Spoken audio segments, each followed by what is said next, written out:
Hey guys, I hope you're all having a great day, and today I'm gonna be reviewing the GRISHA Trilogy by Leigh Bardugo. Hello.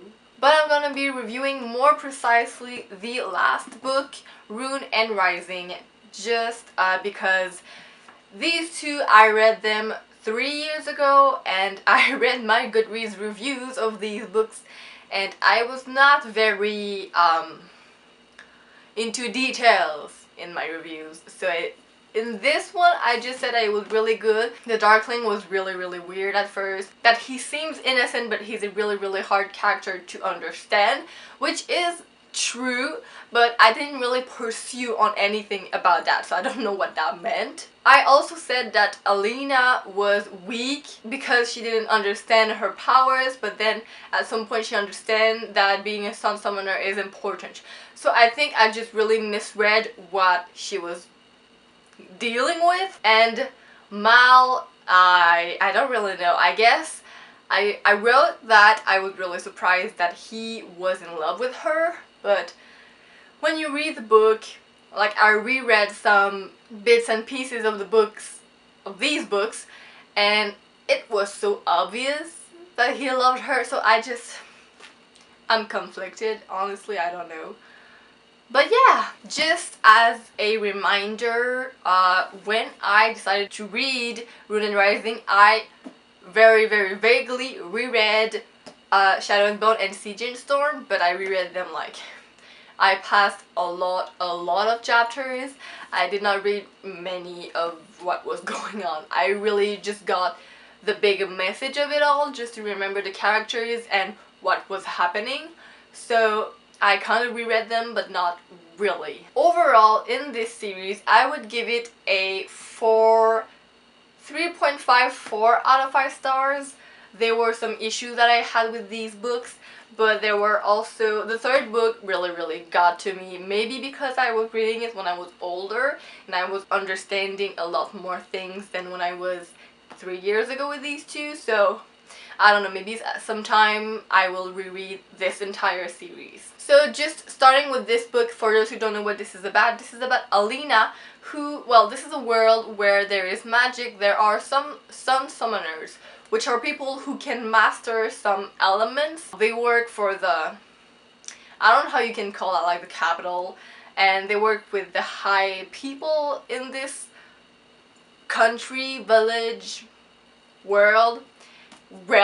Alina is 16, I think. Anyways, she was born an orphan, well, yeah, she was born an orphan with her best friend Mal. They lived together in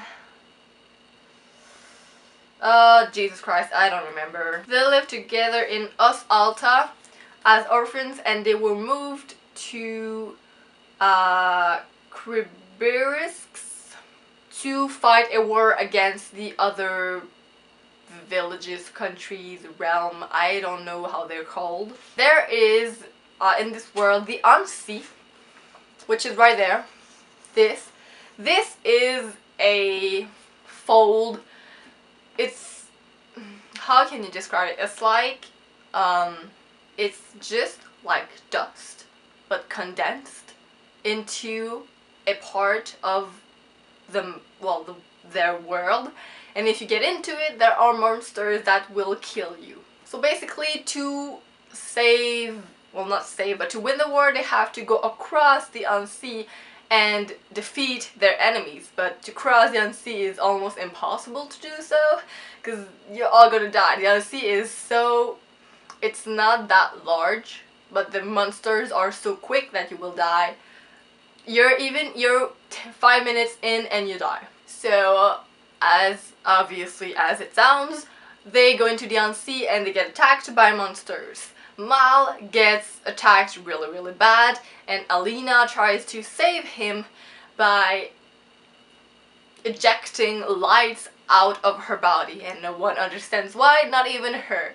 So after that incident, they go back to their camp, leave the Unsea as it was, and try to understand what is going on. The Darkling, this is the child of the king and queen of the realm. He realizes that she is a sun summoner. She can summon light. So since she's a sun summoner, she has to go to this place called Little Palace, I believe, in Revoke. I don't know, guys. The names are so complicated that I'm not gonna try anymore. So she goes to Little Palace to train and be a real sun summoner, since at the age of 5 you're supposed to take a test to see if you're a summoner or not, and as it turns out she failed the test. This book is principally, oh my god. This book is mainly about Alina trying to train really hard and summon the light, because she cannot.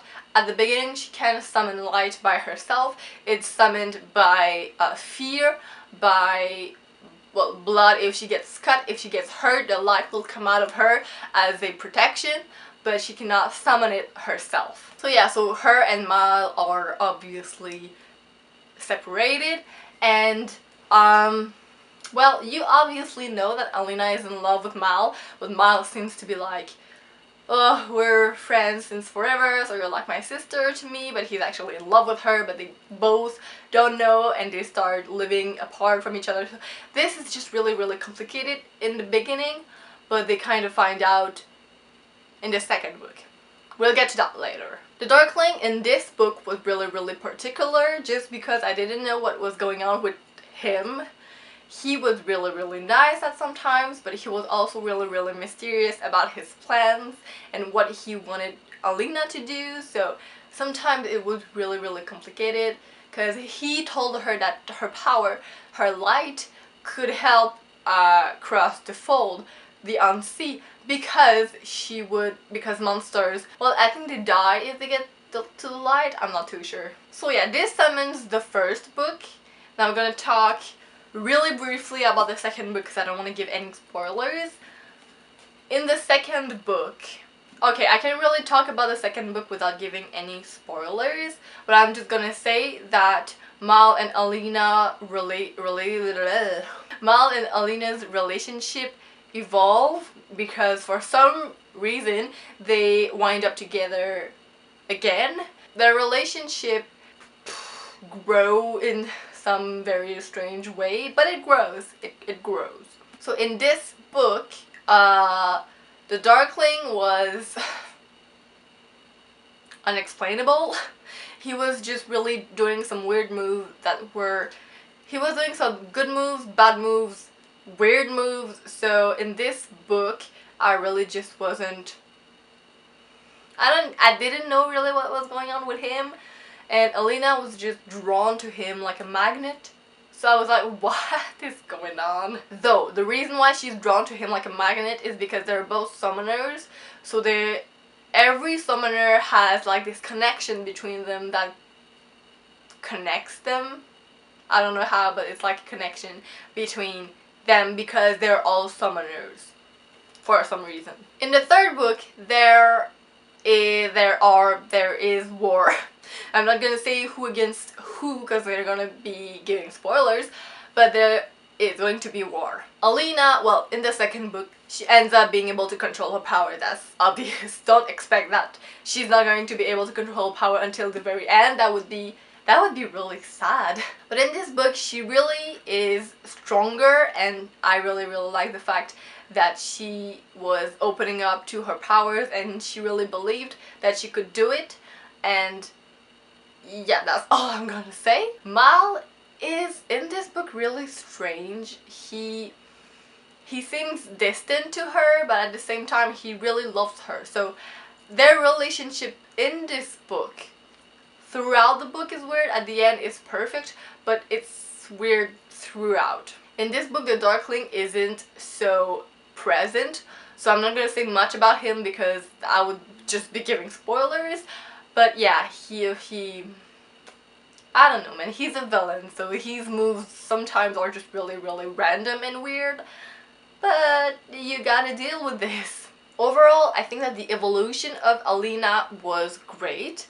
At the beginning, of course, she was weak, she didn't know better, she was not even, she didn't even know she was a sun summoner, and at the end, she really took her powers and really was stronger than before, and I really like that about her because She could have just tried to be stronger, but did not really succeed, because that happens a lot in books in general.